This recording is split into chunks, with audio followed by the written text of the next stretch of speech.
Bonjour à tous et bienvenue dans une nouvelle mini-review. Aujourd'hui on va parler de, alors encore une fois un nom rallonge, Rokudenashi Majustu Kyushitu Akastic Record.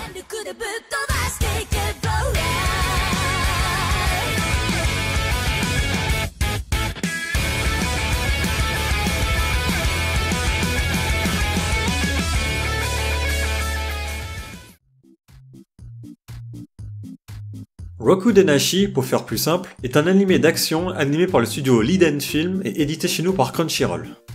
L'histoire commence lorsque Sisti Fibel, une jeune magicienne, se rend à son académie de magie. Sur le chemin, elle retrouve Rumia Tingel, une de ses camarades de classe. Continuant leur route ensemble, elles vont tomber sur un type plutôt louche mais surtout très turbulent. Après cette rencontre pour le moins mouvementée, on retrouve notre duo en classe qui attend le nouveau professeur de remplacement qui devait commencer ce jour mais qui est déjà en retard. Enfin arrivé, quelle ne fut pas leur surprise des deux demoiselles lorsqu'elles remarquèrent que leur nouveau prof était le type louche rencontré plus tôt. En effet, Glenn Radars a été engagé, contre son gré, à enseigner l'art de la magie dans cette classe. Mais notre cher Glenn est loin d'être motivé, préférant laisser les élèves travailler d'eux-mêmes afin qu'ils puissent glander en toute sérénité. En colère face à cette attitude, Sisti essaya par divers moyens de le faire réagir mais sans succès. Elle finira par le défier à un duel de magie afin qu'il puisse prendre enfin ses responsabilités. À la surprise de la classe, il accepta le duel, et à la nouvelle surprise des élèves, il essuya une effroyable défaite, impossible pour lui de lancer un sort plus rapide que son adversaire. Pensant avoir hérité d'un prof de pacotille, elle va se rendre compte que Glenn a un vrai atout dans sa manche. En effet, après une attaque d'un groupe de magiciens mystérieux, elle découvrira que son prof possède une carte spéciale lui permettant d'annuler tout sortilège dans un périmètre autour de lui. Et mieux encore, vu qu'il se voit également annuler ses propres pouvoirs, il s'est spécialisé au combat au corps à corps. Malgré cette victoire, il ne pouvait pas la crier trop vite, Rumia a été kidnappée et il est en son devoir d'aller la sauver.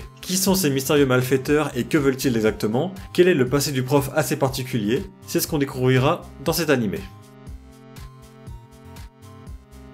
Ah, le fameux animé bien cliché qui me fait peur à chaque saison. Et le début est très semblable. Le mec tombe sur la fille, elle est gênée et prie de le maudire toute sa vie, mais en fait c'est ce fameux nouveau mec qui intègre le groupe, elle va penser que c'est un bon à rien, puis il va découvrir qu'il a du talent, mais ne l'avouera jamais. Les seules différences là c'est qu'on a un prof et non un élève, et que l'école n'est pas uniquement composée de filles, même si franchement elles sont vachement mises en avant. Mais l'animé est au courant de ça, et il va même jouer avec les clichés, du moins dans le premier épisode. Il est en effet très axé sur la comédie et reprend des situations vues et revues tout en le faisant remarquer. Et pourtant malgré ça, l'animé arrive à me plaire quand même. Les différentes situations m'ont fait sourire, et à côté de ça, j'apprécie l'état d'esprit de Glenn. On ne connaît pas encore ses origines et la véritable raison de sa présence ici, mais il a un point de vue totalement différent de ce monde magique. Alors en gros, sans rentrer dans les détails, il explique que la véritable magie vient de soi-même et non de simples leçons inscrites dans les manuels. On n'apprend pas la magie par cœur, on vit la magie. Mais il ne faut pas prendre cette magie à la légère. Le monde possède déjà les technologies nécessaires pour le besoin des gens, comme la médecine par exemple. Du coup, la magie n'est pas la simple réponse à toutes les questions. Bien sûr, ce point de vue va être dur à faire avaler aux élèves, et surtout à Sisti qui a toujours grandi dans ce monde idéal. Du coup, je me demande bien comment ça va se passer à ce niveau-là. Sinon, pour en venir à l'animé,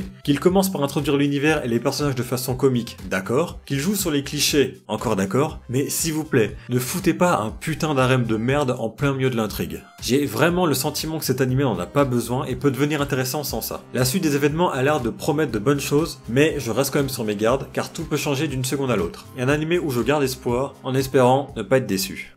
Donc voilà, j'espère que cette mini-review vous aura plu. Si c'est le cas, n'hésitez pas à me suivre, à liker et à partager. Si vous suivez également l'animé, dites-moi dans les commentaires ce que vous en pensez. Et moi je vous dis à la prochaine pour une nouvelle mini-review. Sayonara!